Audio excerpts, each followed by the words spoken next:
চাইতে পারতে পারতাম বা তাদেরকে স্যার আপনি আজকে আমার কাছে আসছেন, আমি নিজে স্যার দিয়েছিলাম, কিন্তু আমার সৌভাগ্য আমার মেয়ে।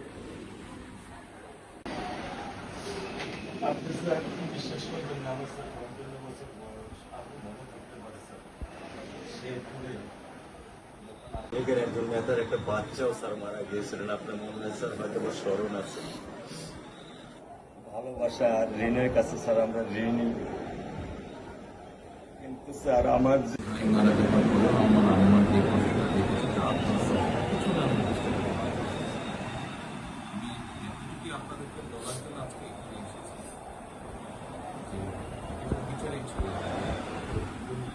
অনেক কথা বলতে প্রথমে বলছেন ইনশাল্লাহ এতটুকু বিশ্বাস রাখেন যে আল্লাহ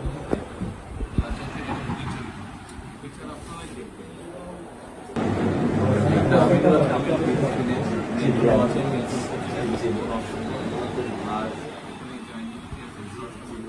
আসামিকে ধরা হয়েছে, ব্যবস্থা করা হয়েছে, এরপরে বিচার ইনশাল্লাহ আইন উনিও কন্যা সন্তান, আমিও কন্যা সন্তান, উনিও কন্যা সন্তান। কাজে আমরা জানি কন্যা সন্তানের কষ্টটা আমরা একটা ছবি ছিল স্যার, কিছু বলে তোলেন না, আমি শুধু আপনি মেয়ের বাবা, আপনিও স্যার একজন মেয়ের বাবা।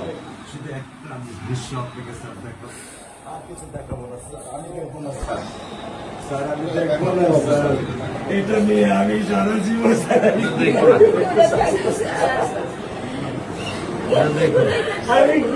দেবেন সারা জীবন এই দৃশ্য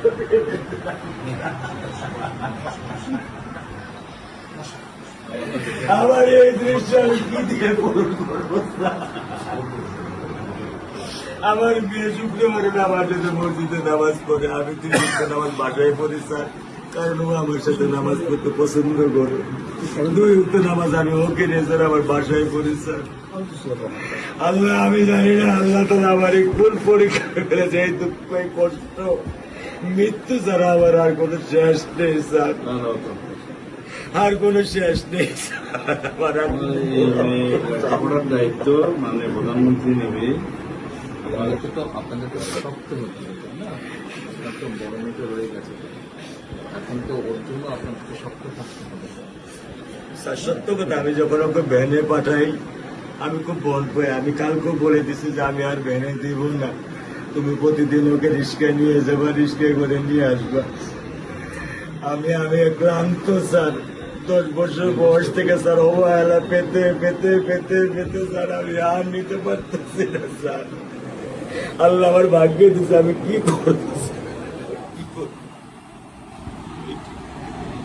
ব্যবস্থা বলেছেন মেয়ের লেখাপড়া হবে, ধৈর্য ধরো, ইনশাল্লাহ বিচার তুমি খুব সন্তুষ্ট সময়, কারণ ইত্যাদি বেশি বলতে পারবো না, কারণ আদালতের বিষয় তো।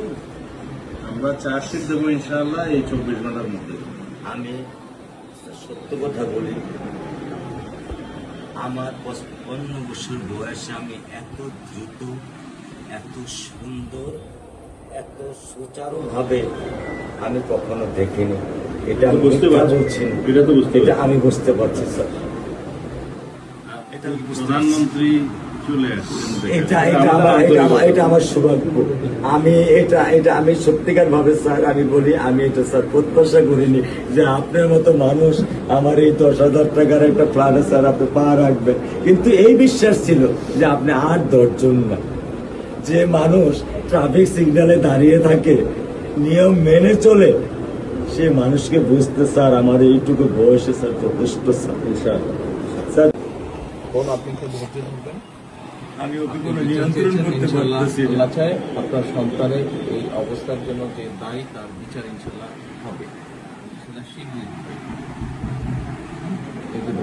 আর মালিক যে আল্লাহ তাআলা মালিক, ওনার কাছে সাহায্য চাও, ওনার কাছে সাহায্য চাও, আল্লাহ রহম করলেন সব কিছু দিতে পারে। মানুষ হিসাবে আমাদের যেটা করার আমরা স্যার মিরপুর 10 নম্বর আইডিয়াল স্কুলে ক্লাস 9-এ পড়েছে।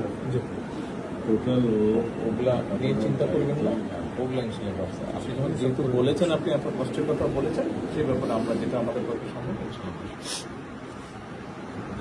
আপনি বলবেন বোন? না, আমার স্বামী যেটাই বলছে, এটা আমার চাওয়া। স্যার, আপনি আমাদেরকে একটু মেহরবানি করে আমাদের খেয়াল রাখবেন, মেহরবানি করে দেন। আমরা প্রথমে সবচেয়ে আগে যেটা এই মুহূর্তে আমরা করতে চাই সেটা হচ্ছে যে এই অন্যায়ের সাথে যে জড়িত তার বিচার আমরা আগে করতে চাই, জি স্যার, তার বিচারের ব্যবস্থা আমরা আগে করতে চাই, জি স্যার, এইটা আমরা আগে প্রথমে করতে চাই। জি স্যার। আপনাদেরকে শক্ত থাকতে হবে, ধৈর্য ধরতে হবে, ওর দিকে তাকে শক্ত থাকতে হবে। এক সন্তান আল্লাহ নিয়ে গেছে, আরেক সন্তান আপনার কাছে আছে, ওর কথা মনে করে আপনাদেরকে শক্ত থাকতে হবে, ওর দিকে তাকে, ঠিক আছে?